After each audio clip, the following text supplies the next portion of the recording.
I've not got clapperboard. Just edit that bit out. Thank God. And we're here. Gordon Dundas. Hey, how are you? Good. I've just tried to, you know how it is, trying to put the wires in to get the aerial up in the roof to connect with you, so it all works. Unbelievable. The world of modern technology. Well, welcome to the episode 10 of Series 3. Welcome to those listening on iTunes, the Spotify, and also those watching on YouTube. And Gordon, we've had over 1,200 downloads on YouTube. Unbelievable. I still believe. Am I not correct in saying, Gordon, that the people still prefer to listen to us, which probably tells you a bit about the visual impact that we have. I'm just trying to get the bags away under my eyes, and I realise.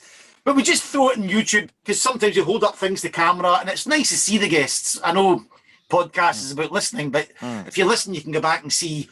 Coming up, you will be able to see Laura Burt, our chef extraordinaire from Turnip The Beet, Gordon, who's taking part in the brand new challenge, Drink, Cook, Pair. I gave Laura, a wonderful chef, 3 whiskies. She's had to drink one, cook with one, and pair one with some food. Oh, fabulous. So that's coming up later on. Excellent. Looking forward to that. Gordon, as is your wont, every week we look at the news and maybe drink some whiskey. What do you fancy? What do you want to do first? Well, let's start with the whiskey. Oh, right. What you got?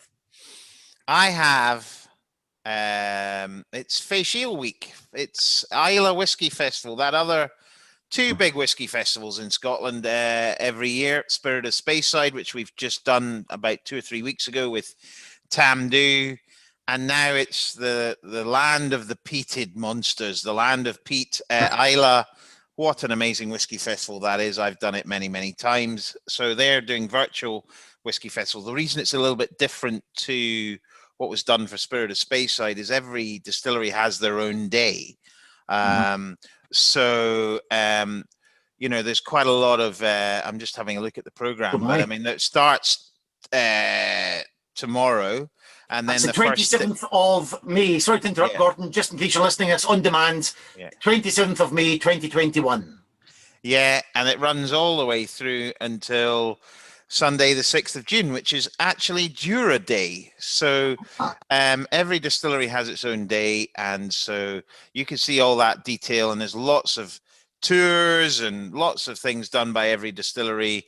And it'll be a really, really good fun. So, so I am drinking a Smokehead, which is our Islay whiskey. Of course, we don't get involved in Feis Ile because Smokehead obviously is we're not a distillery, we're a brand, but it's a great whiskey to enjoy around this time because it's Feis Ile time. Feis Ile time. I want to ask you more about your involvement there, but I will be drinking. Can I just say, I put out a phone call to my electrician mate, Davey. I said, Davey, I'm always looking for something different. He's got loads of whiskies. So he brought me down Dalwhinnie Winter's Gold, Glenlivet Little Founder's Reserve, nice. A Glenfarclas 25. Oh, very nice. But more importantly, a Caol Ila 12. Caol Ila. So their day is on Monday. The Caol Ila will be doing their virtual tour and content on Monday, which will be the 29th. Is that the 1st of June? Goodness. Yeah, that's right. I mean, I think there's a whole load of tastings being done. So you're going to see Ewan Gunn, good friend of mine, will be doing stuff for Caol Ila on and Lagavulin, so he'll be there on Saturday and the Monday. Then the 2 brands I used to work for over there are on Tuesday and Wednesday next week, which is Lafroig. John Campbell, we've had, of course, on the podcast in the first series, and then a whiskey very close to my heart, Bowmore, is on the Wednesday. I would imagine David Turner will be doing stuff for that, and then there's Kilhoman, Bunnahabhain, Ardbeg, finishing with Jura, which, of course, is not actually on Islay. It sounds like I have to confess, I've never been to the festival. But it is, I mean, Gordon, outline your involvement when you were doing the festival. What kind of things were you doing to give us a flavour of what went on, and could you explain some of these bottlings, these special editions, Yeah. which I have spoke to people, and there's one chap, it doesn't live far from me, I may have mentioned this on the podcast, whose wife at a concert turned round to me and say, tell him how much you spent, and the husband said 13,000, and that said that's not unusual. So the wife knew he'd spent 13 grand Yeah. at the Feis Ile Yeah. on a Yeah. 2 a.m. He said I'd spent 13 grand by daybreak, you know. So, Yeah, look, I mean, so yeah, every in a normal world, every distillery has their day. So there will be events and, you know, tastings in the, you know, all around the distillery, and there'll be entertainment and food and you know, and then you go on to the next day and it'll be slightly different. Every distillery does it a little bit different. But I think what's amazing about it is that if you think, I think there's about 3,000 people that live on Islay normally.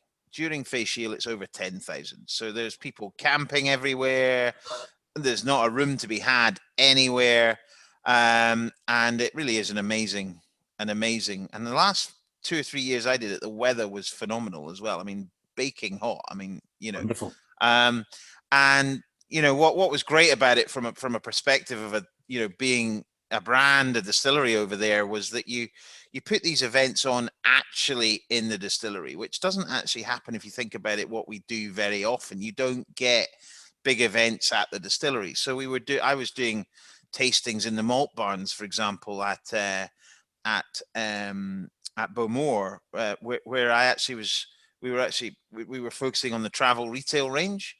So I was dressed up as a captain, and I mean, it was a complete laugh, but it went very, very well. The other thing we did was a very interesting nosing and blindfold exercise, which really takes people out their comfort zone.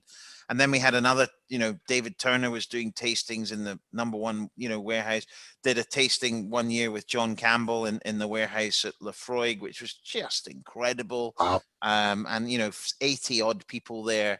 Fabulous, you know, and every distillery does it a little bit different. But, you know, you see so many friends, you see, you know, so many people from other brands as well, which is really nice. And it's such a social, it's a bit like Spirit of Speyside, so social. Yeah. Yeah, you have a few drams. You can have a few drams. It's you do come off the island going,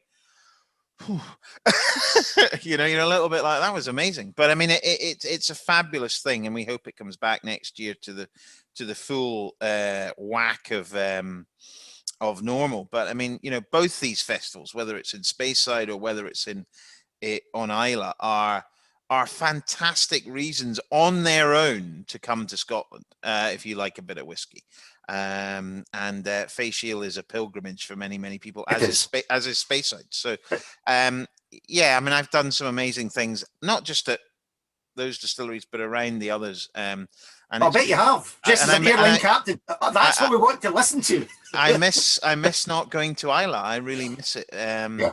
And when I can go, I will be back. And I would I would be going to Feis Ile. So the other funny thing about it was that it always used to be just after a sailing event that I used to do in Tarbert, which, for anybody who knows how you get to Islay on a car from sort of Glasgow, you drive through Tarbert, and then you're nearly Kennakraig's a few miles further on. You get the ferry for 2 hours or 2.5 hours over to Port Ascaig or Port Ellen or whichever one you. But I've been doing this sailing event for 3 or 4 days, so I think the best phrase would be to say potentially over refreshed, and a little bit lacking in sleep, because and I used to then go to Islay a little bit like, oh, but you get into it and you're like, oh, and it's just a fabulous couple of days. So and these collectors, these bottlings that people queue up middle of the night. Well, I mean, I think probably Bowmore has the precedent on that, in terms of, you know, they release a couple of bottlings, a bit like, look, it happened with Tamdhu this year. You know, we sold our Tamdhu Dalby Alley out in our first allocation in about 3 hours. So, you know, it's pretty similar, but the main difference is people are actually there. And we, you know, so what you see is you see people queuing overnight at Bowmore. It's almost a tradition now. And they queue, you know, out the gate, and you're sort of like, to buy. They do a bottle at £300. They do one at 60 and one at 100. They may do three, and people are, they are Okay. they want to buy it. Unfortunately, some are just there to flip it, but that's so Bowmore probably is the most famous one in terms of the bottlings, but all of them do them. All of them sell out. Bruichladdich sell out.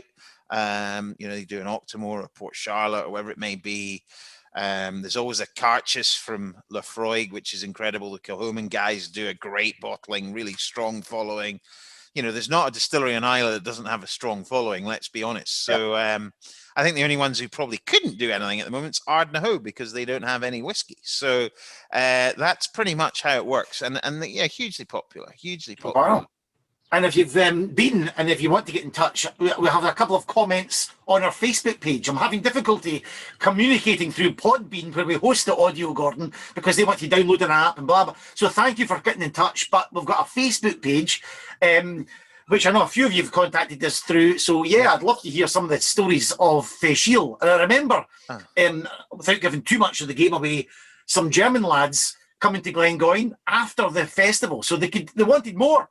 And they were laden down with bottlings from the festival.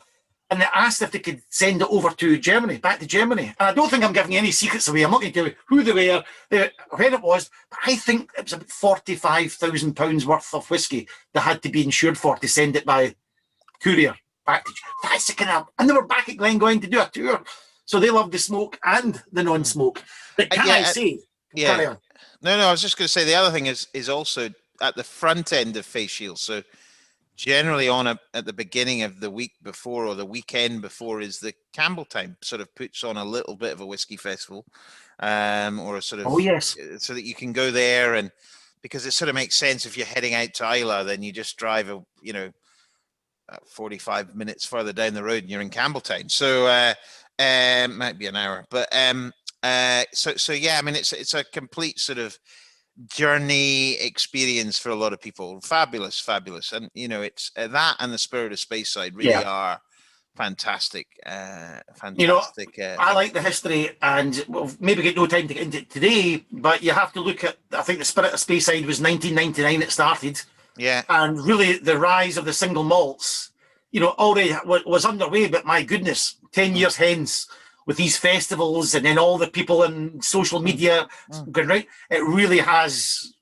had a traction. It surely has had an influence on how single malts have been perceived. Absolutely, and not just that. I mean, I have to also say, because I used not because it's anything that I did, but I think the rise of whiskey festivals generally, and what I mean by that are the events that we have all been to around the world, but. I remember putting on, when I was working in my early years in whiskey, so 2004, 2005, we put on a whiskey show in a tent in George Square. And it was one of the most terrifying experiences you could do. So if anybody knows George Square in Glasgow, great event space, surrounded by busy traffic, basically. So putting on a whiskey event in a square where people are drinking whiskey and you're surrounded by roads and is quite scary, but something like that, and you look back on it now and you forget having 3,000 people at a whiskey show in George Square where they're doing coopering. Glenfiddich were doing coopering, and there was food, and this was 15, nearly 20 years ago. These things have an impact as well, and so whiskey lives, whiskey festivals are really, there's and brands themselves, but there's nothing like going to the geography, the location. And when you go to Islay, like when you go to Speyside or Tamdhu or whichever your favorite whiskey is, when you go there, you go to Glengoyne and you drink a Glengoyne and you hear the story, you get it, you understand it, you get it, and you really understand why this whiskey's been, has this sort of style and flavor, and why Lafroig is different to, Ardbeg and different to the others. And it's for sure Caol Ila, for example. So, nothing beats going to a distillery, but whiskey festivals have done a huge job for them as well. And that's a fine whiskey, that Caol Ila 12, I have to say. Lovely oiliness. Love Caol Ila. Lovely oily, and that's a lovely warm, peppery finish as well. So, Caol Ila 12 is wonderful. So, we have no script for this episode, and we thought we'll just have a quick chat about. I don't know how long we're in, but the other bit of the news, Yes. Having a wee look at this week is the mighty Brora distillery in Sutherlands has opened, and the lost distillery is no more lost. It's now up and running. Fabulous. I mean, you know, you look at Brora, you look at what's going on with certain other lost distilleries. There's one that, what's the other one that we're involved in? We've not talked about Rosebank much. Rosebank, but yes, no. Yeah, it's amazing. So these are, my question to you, Gordon, would be, you know, A, discuss Brora, but B, the reason it shut in 83, Rosebank shut in 93, was overproduction, maybe underinvestment, not enough interest. How do Diageo and how do Ian MacLeod feel about reopening these distilleries now? Well, I mean, if we look at Brora, you know, had a very distinctive style, as does Rosebank in a very different way, as does Port Ellen in a very different way. But I think the problem was, if you look at the sort of that sort of time in the 80s and the 90s, you know, whiskey was a bit in the doldrums. It didn't really know its audience. It didn't really know what it was trying to do globally. We're in a very different position now. Now, I'm a big fan of all these new distilleries opening up, not just in Scotland, but around the world. We spoke to, you know, Cardrona, for example, in New Zealand, who are doing some really interesting things, and so many other. And in Scotland, you look at Arbickie, you look at Kingsbarns, you look at Ardnahoe, you look at all these kind of guys who are doing some really interesting things around Scotland. And you're like, this is an industry that has got so much momentum behind it now. So, to whether you're Ian MacLeod or Diageo or whoever, and you are bringing effectively back famous names in the world of whiskey that were closed because of the situation, then it gives you huge confidence. Because if you think about it, Rosebank, Brora, Port Ellen, these are three of the most famous names in whiskey. They have real provenance, they have real history, and they have distinctive styles as well. So when you bring something like that back, it's going to really slot in with this momentum behind the industry, because you're going to appeal not just to people who remember Broras and Rosebanks and whatever, but you're going to appeal to a newer audience as well. And that's the exciting point about these distilleries coming back. And I'm really excited about what's going on in whiskey generally. If I'm honest, I think there is a lot of new distilleries coming through. And if you look at, you know, and there has been for 3 or 4 to 5 years now in Scotland particularly, but also around the world, and it just can't keep continuing on. It's my question. Yeah, can they all survive? Well, I don't know is the answer, but I think you will see some consolidation. I think you will see, you know, some of the smaller guys who are doing some interesting things probably being bought by bigger guys. That's what happens. That's the way it is. And whether that's because of money or whether it's because of ambition or because of whatever, you know, I think you'll see that in the coming years. But there's never been so much choice for the consumer. But Rosebanks and Broras and these kind of things bring back, for me, really distinctive styles of single malt, which are not there as much now. So it's exciting because it's adding to that sphere of tastes within single malt, and not just single malt, but whiskey, you know, and so, you know, if you were to look at what a typical lowland whiskey is, a lot of people would talk about Auchentoshan, which is a great whiskey, but Rosebank had a unique style because of how it was made. Brora as well, and Port Ellen, of course, you know, absolutely. So it's an exciting time, really exciting time. Just we've mentioned the festivals, they were not around in the 80s and the early 90s when these places closed and people were looking elsewhere for their spirit, drink and fun. Now it's a different landscape, as you've mentioned. So you've got to remember, back in the 80s and 90s, single malt was driven by the demand for blend. It was not driven by the demand for single malt. It was driven by the demand for blend. Now you have brands that are solely driven by the demand for the single malt. They don't produce whiskey for blends. You know, Glengoyne, prime example. We pretty much, everything we produce now is pretty much just for our brand. And that's changed since we purchased it. Over, it's gone like that. We're producing much more now for our brand than we are doing for blends. And these are contractual things, but there is, and that's why you're seeing more distilleries focusing on their brands much more than the sort of the sort of secondary market, as it were, the blending market. But that doesn't mean... I think people come to the whiskey world. I don't think they realise that that's how it's relatively young. You're talking about the mid 1980s. I had shoulder pads and a moustache. I was walking about the streets in those days. Single malt really wasn't part of my agenda, and it's still quite a young category. Absolutely, if you compare it, look, single malt. I mean, as a modern day category, I think you can really look to the last 30 years and see the rise of single malt. Yes, it was around beforehand, but never to the percentage. And you look at now in the last probably even 10 years, how much more single malt in the overall scope of Scotch whiskey is taking volume. Its volume percentage is increasing. So, it's probably 12 or 13% now of global Scotch whiskey sales by volume, but by value, it's 25 or 30%. Yeah. So, you can see where the demand is, if you know what I mean. But that doesn't mean that blends are not important, because they absolutely are. And I can see in the coming years the rise of blends again, because I think what's coming through here is that if whiskey tastes great, however it's made, then just drink it and enjoy it. And blends are can be great whiskies.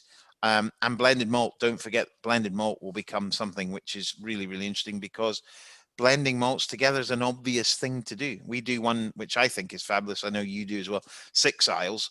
Why would you not want to blend 6 single malts from 6 different islands together? Is there another whiskey like that in the world? Nope. That's absolutely wonderful. That was a highlight of one of the episodes in the podcast. It was drinking the 6 Isles. Absolutely fantastic. So, and I think, Gordon, we'll maybe move on from this, but it's very interesting as the new single malt distilleries come online and advertise themselves as non-age statements, and it is all about flavour, which is a great thing. The blenders are sitting there and saying, we're doing the same thing. We're, not necessarily talking about age statement, we're all about flavour as well. And as you say, it's starting to blur a little bit of the lines going forward. So it's an interesting developments there. I think the consumer who buys whiskey is less focused now than they ever have been on whether an age statement is important or not. I think because of what the industry's doing, whiskey festivals are doing, and the ability of people to taste whiskey now more and more, people will buy a whiskey if they like it and the price is right, irrespective of whether there's an age on it or not. And I think that's a big point. That's interesting. And I guess it's up to the single malt distilleries to, as you say, get the provenance, get the brand, get them in the market, so you have loyalty from people, rather than going just to get any flavour out there. You want to buy from individual distillery. Gordon, it's a great subject. We've talked a lot about that. Can I move on? I have a little section here that you said I don't want to know. I don't want to know, because I love little sections. It's a magazine show as well. That's a lovely bit of news and a lovely bit of tasting. But just as the world is opening up and we are beginning to see shoots of freedom in countries, you've mentioned it already. I just thought if we could do it's almost like a bluffer's guide, or we used to call it Gordon Dundassey's listillery, not distillery, but a listillery to themed whiskey tastings. You are allowed X amount of people indoors now in certain parts of the country or abroad, so you can have small gatherings of whiskey enthusiasts. Now, I would like you, and this is totally random off the top of your head, to come up with some themed whiskey tasting ideas. Now, this comes from a couple of things. Steve Laidlaw, how you doing, Steve? Wrote to the Facebook page, yes, and just said he would like us to talk a little bit about the chill filtering and how he would like to do a tasting of a whiskey from the same distillery that had been chill filtered than hadn't been chill filtered. And I thought, that's an interesting theme for a whiskey tasting. We've talked about lost distilleries. So I'm going to start you off, Gordon. You could have, if you had money, to do a theme night with your friends of lost distilleries. So you taste a Port Ellen, taste a Brora, taste a Rosebank. There's many of them. Couple of others that you could put in there. So lost distilleries. So I'm going to throw it over to you, Gordon. What other? The traditional one is by regions, themes, isn't it? So you can outline the traditional one by regions, and then you can go within the same brand. So a couple of thoughts. Gordon and Dassey's distillery to themed whiskey evenings. Now we're opening up. Well, I mean, I think if you look at single malt these days, regions are less important than they ever have been, and it's exactly what we were just talking about in terms of you can make different styles of whiskey anywhere now, really, because you get different malt, peated, unpeated, delivered, and your style. Lefroy, if it chose to, could make an unpeated malt, and may well have done in the past. I'm not sure. So you can do that. So I think you have to go. Any whiskey tasting now should be driven by flavor. Should be driven by what it's bringing to you. Right. So I'm a great believer of a whiskey tasting that could talk about sherry casks or talk about. But also, I've used blindfolds quite a lot in whiskey tastings. Now, when you are holding the whiskey tasting, that's not bad. When you're one of the people, what you notice is that immediate, and particularly, what I always do at a blindfolded whiskey tasting, which I've done many times, is first I get everybody to put their wallet on the table, so that we obviously have there'll be no wallets left by the end of that, but they're all blindfolded. But what you immediately see, and this is what I really like, is when you take your eyes out of it, your nose becomes much more enhanced, much more aware of what's going on, and you start to hear things much better as well. So a themed whiskey tasting would be a sensory one for me, the first thing I would do. But what I would do is I would give some people some indications of the whiskies that they were going to get, maybe an indication of the maturation, but get people to talk through their nosing. That's one of my favorite ways of engaging people. The other one, right? Okay. The other. Oh, another one, Gordon. Could you maybe have a discussion about international whiskey evening? Absolutely. What would you do on that one? What comes to mind? Well, I would love to do I've never done it myself, but I'd love to do an Isle of the South, a Tasmania whiskey tasting of the whiskies in Tasmania. I'd love to do a tasting of New Zealand. We've spoken to Cadrone, as I said, or Omar or Kavalan in Taiwan. Right. I've done a lot of Japanese whiskies. I'm a big fan of those as well. Japanese, and I think with the new rules coming in behind Japanese whiskey, that's really an interesting change in their dynamic in terms of, at the moment, you can sell Scotch to Japan and bottle it and call it Japanese whiskey. That's going to change. So a Japanese whiskey tasting is actually in the future, in 2-3 years time, will be whiskey made in Japan. The other thing I like to do is also try and broaden people's thoughts. So I remember doing a whiskey tasting where I did some single malts, and I threw a blended whiskey in the middle. And there's a great story of and this is how whiskey tastings can be.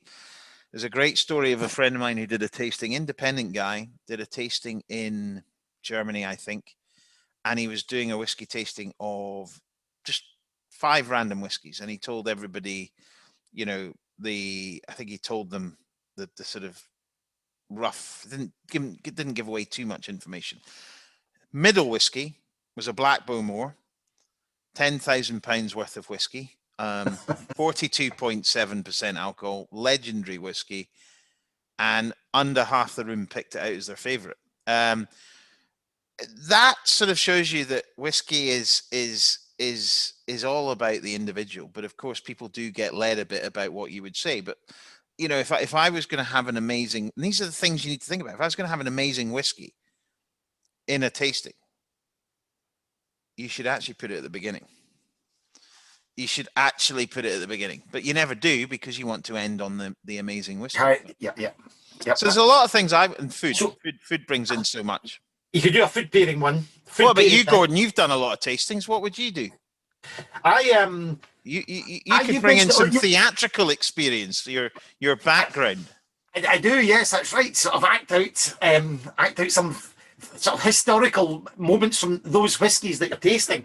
But you've mentioned it already. I like the Six Isles. We do one called Sheep Dip as well. So Monkey Shoulders, I think one of the biggest blended malts out there. So you could do a blended malt night and just discuss the components of the malt that goes into each one of these whiskies. So that's quite nice. I think a blended night, you could even do just a blended Scotch night and or a blended whiskey night. Yeah, I mean, blended whiskey still has a little bit of people go, oh, blended whiskies. I would just point to one whiskey which I used to work with, which dispels any myths about Hibiki is a blended whiskey that is talked about, and there's no Scotch equivalent, and there's no brand that has nailed an equivalent Scotch to a Hibiki, where it's got this real kudos, great packaging, and is renowned as an amazing whiskey and talked a bit like a single malt, although it's a blend.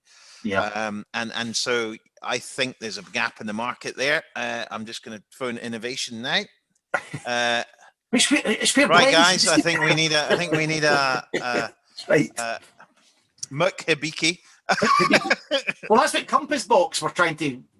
They're doing a little bit of blended whiskies and that sort of very good grain, great malt, and combine it with a big thought and try and sell it that way, which was what we used to do in this country. Blends were seen as real. They've done a lot. They've done a lot. Yeah, Compass Box have been really pushed the boundaries, and there's a lot more things like that, a lot more innovation coming through, which is great. So I think, the standard whiskey, not to mention, I did another one which was really interesting, was the impact of glassware on whiskey. Now, so we gave everybody a Glencairn glass of whiskey, and then we gave the same whiskey in a tumbler, a half pint glass, and it was really, really interesting to see the results, because we didn't tell them it was the same whiskey. We just said, here's 10 whiskies, but they were all the same, and the difference was unbelievable. And I put that down on the nose and palate. Absolutely, and it's incredible. You say, actually, these are all the same whiskies, and it was like, really? And I put it down to a similar thing when you go skiing. I'd love to go skiing. When you go skiing and you get a glass Coke bottle up a ski slope, that is like the best tasting Coca-Cola you ever have. Whereas out of a plastic bottle, it just doesn't taste the same. And so there is that sort of thing going on, or whether you drink tea out of a teacup or a mug, you know what I mean? And there's no doubt there's that impact as well. Will not take Guinness out of a can. Prefers it in a pub, but at the moment it's only out of the bottles. Absolutely no, wouldn't even entertain it. But really, it's or another one which you'll be more Iron Brew out of a glass bottle. Yeah. I know exactly. We'll get blindfold tastings. They've got international. You can go either. Patrick Lutz in the last episode mentioned the Australian whiskey distilleries he'd order from. You've got New Zealand, you've got Kavalan and Taiwan. So you can do that, or a Japanese night. We'll have a food pairing evening, which is absolutely. I've done some wonderful cheeses. I've also done, we did a Smokehead. We did a Smokehead tasting earlier this year, virtually, where we did I mean, it was brilliant because Smokehead's that brand that's a little bit different. It was for the trade, but we did an alternative Burns night where we gave some crisps, and there was some haggis flavored crisps, and there was some, just to do things a little bit differently, and the feedback was fabulous. Great fun. And can I just say, on the food pairing last night, this is completely irrelevant to what we've been talking about, but because it was midweek, I thought we'd just go for some fish and chips, and I overindulged in the fish. I accidentally ordered 2 fish with the chips, and then some of my daughters couldn't eat theirs, so I ate theirs. And so this whiskey right now is really digestifying. It's really making me feel quite good, Gordon. Just feel the bloatiness and bagginess is lifting. So whiskey is a wonderful food to pair with whiskey, but even after food, what a great digestive it is. Absolutely, so, yeah. Great. Gordon, I think we're going to just jump off now and listen to our guest. Sadly, you couldn't be there when we interviewed Laura Burt. Now, this was the first of the challenges. Drink, cook, pair. I've mentioned earlier on, you can all become a parent, but it really speaks to the versatility of whiskey. which we've just talked about there. Yeah, absolutely. She's cooking with it, because there's lots of recipes now. You can fold whiskey in with food and make lovely dishes that combine food and whiskey, or you can drink it on its own, or you can pair it. So versatility with whiskey, Gordon. Just brilliant. Always been thus, or are we in a new era of? We're definitely in a things? new era. I think probably in the last 10 years, it's been blown up by exceptionally talented people like we're about to hear from, Laura, or brilliant bartenders and mixologists around the world. You look at the top bars in the world now, most of them are making great whiskey cocktails as a real central pillar to their offering. I mean, I think from my perspective, what we're now doing in the whiskey industry is as wide as it has ever been, and it's down to the people in the approach of the industry and the people who work with the industry. That whole days of don't add water, don't mix anything, don't add ice, drink it, have gone, and good, because... Well, in my research for this piece, I looked at some of the books. Have you researched this? Yes, this part with Laura, not with you. All right. This part, lots of books been written about whiskey as a recipe in food, and I was also on YouTube for Woodford Reserve, and their head chef was making some lovely, I don't know if it's some game or some meat, and the lovely raisins were getting rolled with the meat, and they were soaked in Woodford Reserve, and then Woodford Reserve. I've got a great bottle of Woodford Reserve. Woodford Reserve, I really like it. Triple distilled bourbon. Pot still distilled, I believe. Triple distilled bourbon. Chris Morris, really good guy. But yeah, I mean, and a lot of what you're seeing comes from these smaller distilleries, craft guys, and not that they are, and bourbon historically has always had that link to barbecues and the sort of American, fabulous. But Scotch is catching up now, and we are doing it in a more diverse way, whether it's seafood, cheese, chocolate, steaks, whatever.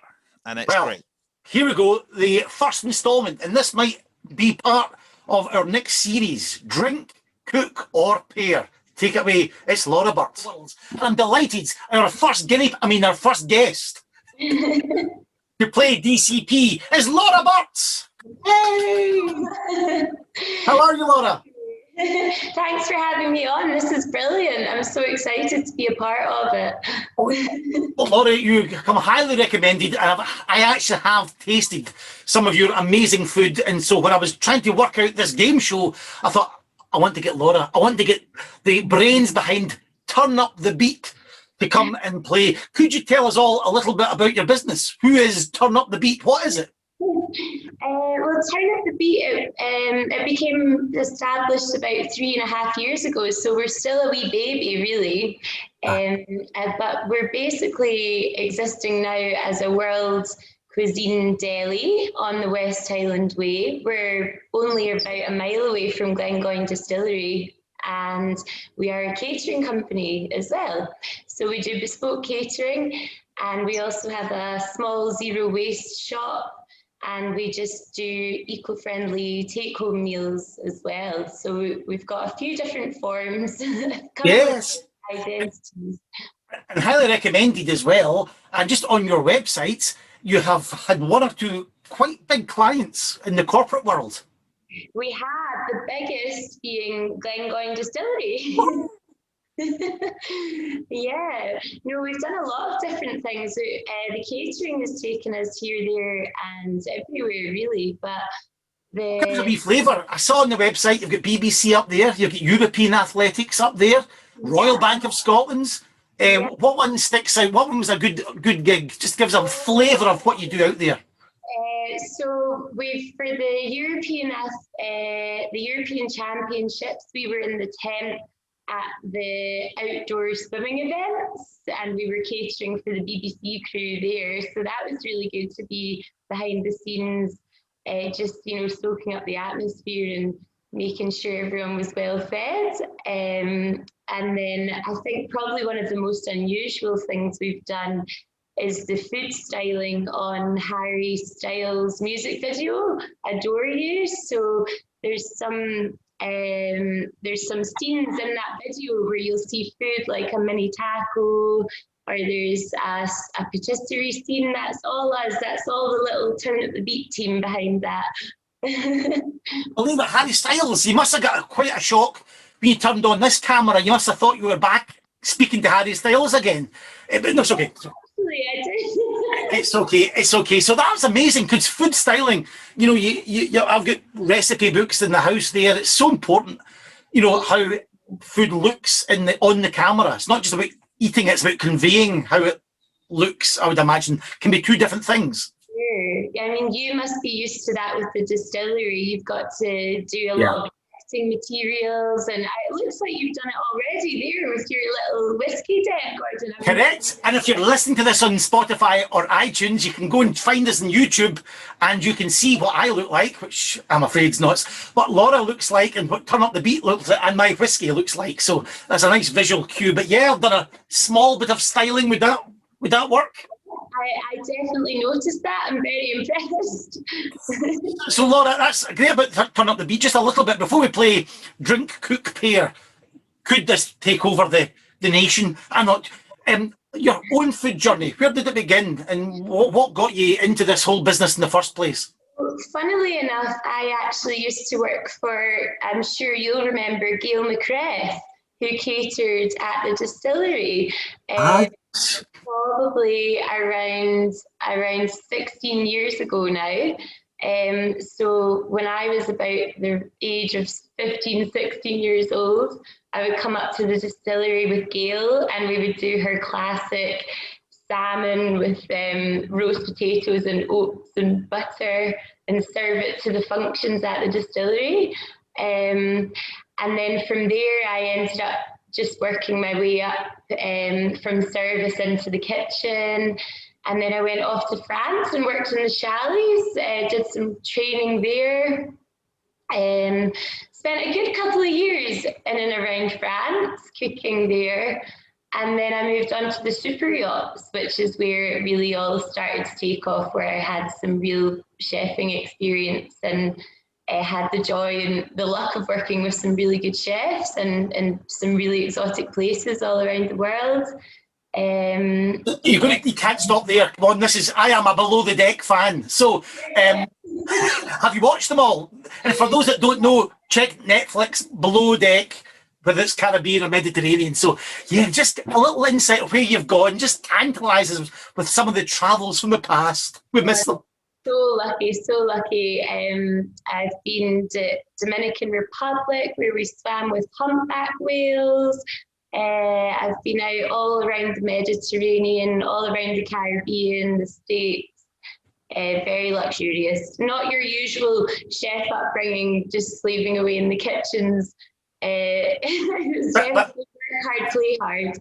But my knowledge, and I have got an extensive knowledge of Below Deck, especially Series 1, they're very exacting customers, these people that hire out the super yachts. Would that be right? Oh yeah, definitely, yeah. Very interesting characters. And I have to say, I was trying really hard to not watch Below Deck, and I finally gave in a couple of weeks ago, and I'm totally amazed it's a really, really accurate representation of yachting. No smoke and mirrors. That's brilliant. I didn't know, Laura. That's so fascinating. It makes my DCP game seem a little bit inconsequential, which of course it is not. So that's a wonderful summation of your past. So unbeknownst to the listeners, I gave you 3 whiskies last week. You weren't in, so I just dropped them off with the Turn Up The Beet elves, and they got the whiskey to you. And the whole concept of this is just with someone with a food background and you're an expert. What whiskies would you drink? D. What would you cook with? C. And what would you pair with what foods? So drink, cook, or pair. I'm leaving it in your hands, Laura. You're the expert. What did you come up with? And let the people know, what was your first whiskey and just your thought processes. What were you just going to drink? So with my historical background with Glengoyne, I'm obviously slightly biased. but it is a really lovely whiskey. And I would normally just drink Glengoyne, but I've decided to pair it this time. Oh, right, so we'll go P first, okay, pair, right. We'll pair, and actually I've got two Glengoyne Legends. I've got the 10-year-old and the 18, and they are slightly different actually. Yes. So I love the 10-year-old is so lovely. And I actually thought there was a few things that came to mind that I thought the 10-year-old would go really well with. And I was going along the lines of, you'll probably have heard a lot of this before, the obvious ones, like I would say was the flapjacks, and it's like that oats and honey and chocolate, Cranachan, raspberry cream. Yes. So yeah, I think the ultimate pairing would actually be like with a Cranachan, I think. Cranachan. And just explain to our international listeners, Cranachan, a lovely Scottish dish. Yes, a lovely Scottish dish with raspberries. I'm taking a note here because you're the first contestant. So 10-year-old Cranachan. So carry on. Raspberries, fresh cream. Questions later with a prize to make sure you're listening. So fresh raspberries and some fresh whipped cream, and put a little bit of honey and maybe even a bit of vanilla essence through the cream, and some toasted oats. And with you would actually traditionally put a whiskey through it. So I don't know if I'm blurring the lines a little bit here between cook and pair. That's fine. It's your game. You sounds wonderful. With it, that's a win-win situation. And Cranachan is such a traditional dish, isn't it, in Scotland? That's a lovely one to have. It's almost like an Eton mess. Is that be right for those? Yeah. Another name for something similar. Very traditional, basically Scottish version of an Eton mess, I would say. I love that. I think that's a great pair. That's good because I love the 10. For me, it's got lovely clean notes to it, and it really cleanses the palate. When you had the fresh cream and the strawberries, it just sort of cleanses the palate, ready for the next. You're right. Right. So I love that for the 10. Carry on. So that is our pair. Well, so interestingly, I would have also, because I didn't know if these Glengoyne Legends would come in the same category together, although they're different ages. I gave you one of each just so you can do whatever you want with it, Laura. So you're going to try and pair the 18 as well? Yes, I think we're bending the rules a wee bit, aren't we, on the first on the first pair. So I think, and I actually had a good chat with a friend of mine about this who's also a chef, and we both agreed that the Glengoyne 18-year-old would go so well with blackberries and honeycomb and all those kind of flavours. But in terms of me representing Turnip The Beet, I have to tell you that this would go perfectly with our chocolate banana bread. A lot of banana in there, and it's got a massive slab of chocolate on the top, and then we put a little bit of sea salt on it, and that would just go so perfectly with the Glengoyne 18-year-old Legends. Holding it up to camera, that sounds lovely. That chocolate as well, that's a lovely touch. So that's us done the 18. We are pairing with the Glengoyne. You've still got two categories. You've got a drink alone or cook with. So drink, cook, pair. Okay, so I am going to cook with the Smokehead. And what are we cooking? So I'm going to throw a wild one in the works and say a baba ganoush with the Smokehead as a lovely smoky undertone would be delightful, I think. For those of us or those not familiar with a baba ganoush, just explain what it is, and also when you're doing that, could you explain, do you think this is sacrilege, putting whiskey into food, or is it something you've heard done, and is it a good thing? So two questions. I've always found it to be a good thing.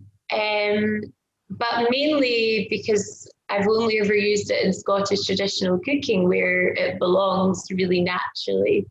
But that's why I wanted to give you a wild card, because you'll be so used to all those traditional recipes by now. And baba ganoush is a Middle Eastern dish. In fact, I think we've had it up at the distillery before a few times, Gordon. I'm not sure if there was any left for you though. Or whether I can remember, I'm not too sure. Some nights at distillery should, what happens there. Anyway, so yes, what's the main flavour profile of the baba ganoush? So the baba ganoush would be aubergines, and I would normally char grill or smoke the aubergine, and then it'll just go all soft inside, and you can peel the skin off and just put it in a blender with loads of fresh parsley, loads of fresh garlic, even a bit of pomegranate in there, and a squeeze of lemon or lime juice, and then a little dash of Smokehead in it would just give it a really nice, rich, smoky undertone. Fantastic. That sounds really, really nice. Absolutely salivating here, just thinking of that. So that's lovely. And yeah, it's not sacrilege to use malt whiskey. And that, for those that are maybe not familiar, Smokehead is an Islay single malt. I should have just explained that for folk not keeping up.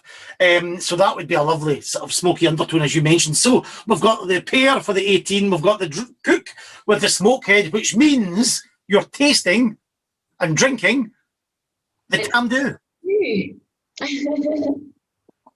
which is the Tamdhu 12. Now, flavour, does that remind you of anything from the food worlds? It's entirely matured in sherry casks, the Tamdhu, but lovely, rich flavours there with some, as you've mentioned already, some vanilla and some softer notes.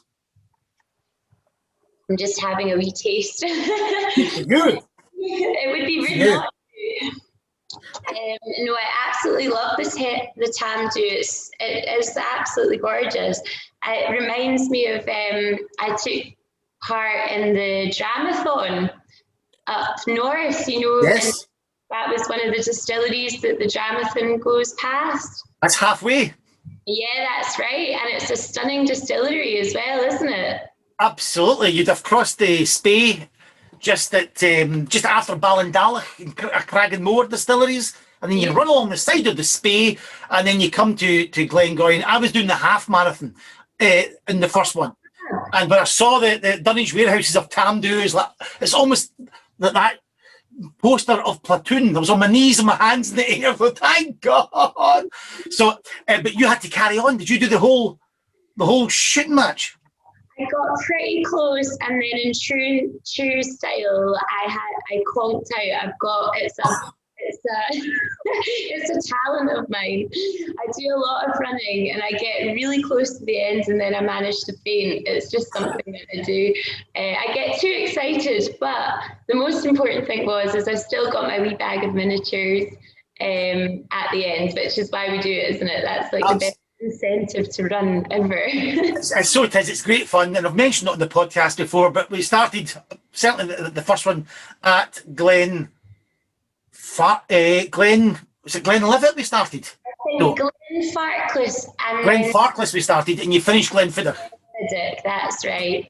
Yeah. And you pass all these distilleries, and they give you miniatures at the ends. So after Tamdhu, you go up the hill to Aberlour, which is a killer, I believe. Thankfully, I didn't do that section, but it's a great race. It's a great part of the world, and what you're holding there, Tamdhu, really does sort of encapsulate that whole area. Speyside, so special.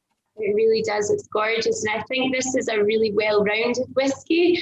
I actually tested this on one of my friends who she's one of those, she's like, oh, I don't like whiskey, I can't handle whiskey. And she was like, oh, okay, I like it. And I also think the Glengoyne 10 has that exact same effect. These are the whiskies to give to people that think they can't handle a whiskey, and then they drink a Tamdhu 12 or a Glengoyne 10 and they slowly start converting because they're just quite nice, sweet, light whiskies. So out of all the three things we've just done there, Laura, whether it's been drinking alone, whether it's been cooking it or pairing it with the whiskies, out of the three, which one, if you only had to choose one, would you choose to drink? It doesn't need to be these whiskies, just drink it alone, cook it, or pair it. What's the best in your opinion? Well, I'm going to have to stick to Glengoyne, I'm sorry, but everyone that knows me knows that that's definitely my favourite drinking whiskey. The 10-year-old, I have to say, is my favourite. Really nice, very drinkable, and I love your Cranachan, that lovely fresh raspberries and cream, some honey and oats with just all these lovely flavours. You've got that in the glass as well, so it's a great shout. Laura, we can get you on the website, is that right? Yes, absolutely. Yeah, you can get us on our Turnip The Beet website, which is www.turnipthebeet.co.uk. And there's some great photographs of the West Highland Way, and you've sent out your staff and taken some great photographs over the last year of lockdown, which is I thoroughly enjoyed looking at them. We're lucky where we are, aren't we? We've definitely made the most of it. We're just in such a lovely area, so the lockdown hasn't been that bad for us, I have to say. I know. Well, hopefully if people listen to this and they're going to try and come across to Scotland at some point and come to Glengoyne, you're just along the road so people can come and check it out at Turnip The Beet. Laura Burt, thank you very much. Harry Styles, food stylist, super yacht cook as well. And now the first person to do a drink, cook, pair. You have been sensational. Thank you, Laura. Thank you so much. That was lovely. Slàinte. That's my glass. Well done, Laura. That's Gordon, I'm sure Fabulous. you'd have agreed with that, but did you not? Because you've mentioned about yachting and boating and sailing. Yeah. Super yachts. She's been a chef in the super yacht, Gordon. Have you ever set your little dinky feet on a super yacht? I have. I've sailed on a few super yachts. Yeah, I have. I have. I had a friend of mine. Come on, quickly. Well, I was in Palma about 3 years ago, and a good friend of mine, Roddy, who's the skipper of a yacht out there. It's 110-foot Wally. It's called a Wally yacht. This thing is unbelievable. Just a beautiful bit of sailing boats, not so much motorboats. I'm more a sailing boat person. Below decks, watch Below Decks. Yeah, it's wonderful. So well done to Laura. I think, can we see Drink, Cook, Pair coming up in the next series? I don't see why not. I think there's a lot of things that I think should come up in the next series. As you may not have guessed, this is going to be the last episode of this series. Gordon, you and I, we're not going to take a break. We're going to be doing lots of other things, but we are taking a short sabbatical. Is that the word? I don't know. Busman's holiday from doing this, probably till about mid-July. Would that be fair? That's managed. Fair, I think. I mean, when we started this up, Gordon, we thought, well, let's do a podcast. We've done 40 episodes, something like that. Something like that. I know. So we've got so many little features I wanted to do, including I've got the answer. What's the question? So will we be doing that again, Gordon? And just as a little soup salt, a little flavour. You've mentioned this distillery already. Here's the answer. Bowmore, 1778 or 1779. 1779, second oldest distillery in Scotland. Yes, or the oldest one still working in Islay. Boom. And finally, Brackla in 1835. Brackla in 1835. Did it get its royal warrant? What's the question? Did what? Which whiskey got a royal warrant? In 18, yes. 35. Yes. That's William very IV. Good, very good. William IV. Anyway, that's we're working that, and that I've will got. be. Whoa! Hang on, big boy. I've got some for you.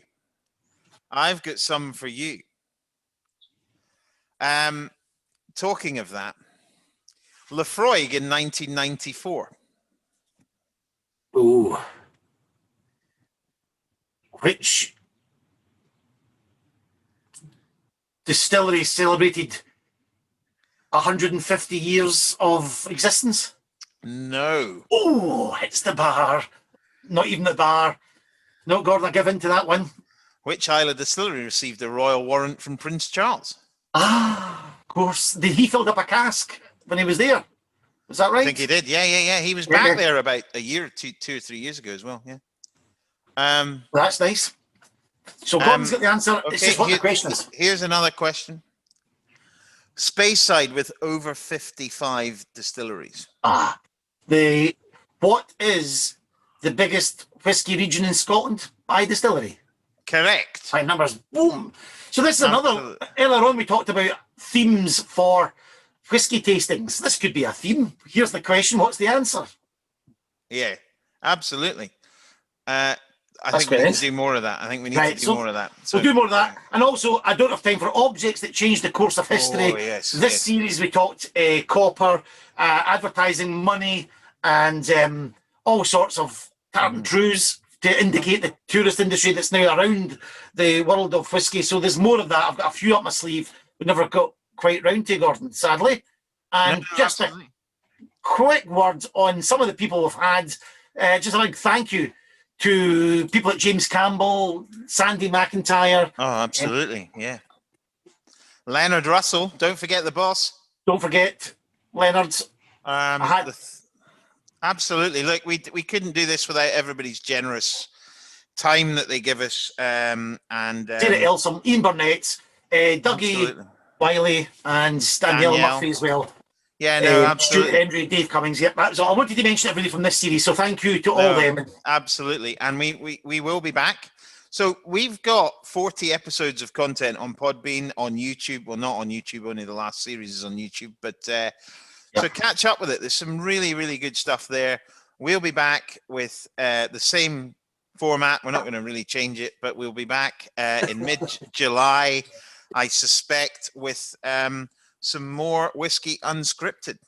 Yes, there might even be one or two little surprises. We might even be live, out and about. Ooh. Who knows? Who knows? We could be doing it live from different locations. Wouldn't that be exciting? Look, guys, it's been a pleasure. We are here on Facebook and everything.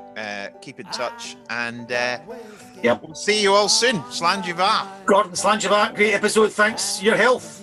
Cheers, folks. Bye. Bye.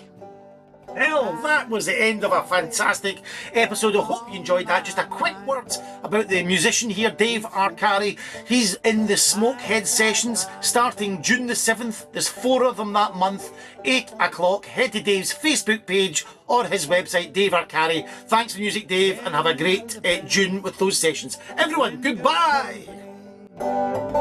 Doing it this way since 1833, staying ahead on the whiskey trail. Oh, staying ahead on the whiskey trail.